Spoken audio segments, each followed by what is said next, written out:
ఈ గుత్తిని గురించి నేను చాలా కాలం క్రితం మా గుంటూరు నుంచి కూడా ట్రైన్ అంటే ట్రైన్ వస్తున్నప్పుడు చాలామంది రెడీ అయ్యి గుంపులు గుంపులుగా గుత్తికి వస్తూ ఉండేవారు. అసలు ఆ పాస్టర్ గారు ఎవరో ఆయన పేరు తెలీదు, ఒకటి మాత్రం తెలుసు, గుత్తి వెళ్తున్నారని. అది ఆశ్చర్యమయ్యేది. అసలు ఆ పాస్టర్ గారు ఇంతగా, అదేమో రాయలసీమ, రాళ్లసీమ, కరగరేమో, అక్కడ ఎంతమంది వెళ్తున్నారంటే అసలు ఇక్కడి నుంచి వెళ్తున్నారా అక్కడి నుంచి కూడా వెళ్తున్నారా అని నేను అడిగితే అసలు గుత్తోళ్ళు ఆ రాయలసీమ అంతా మారిపోతుందని చెప్పారు.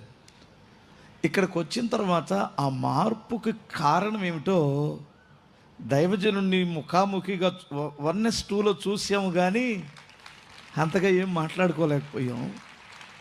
నిజంగా మీ ప్రాంతం ఎంత ధన్యులంటే ఒక అద్భుతమైన దైవజనుణ్ణి ఏర్పాటు చేసుకొని ఇక్కడికి పంపించారు.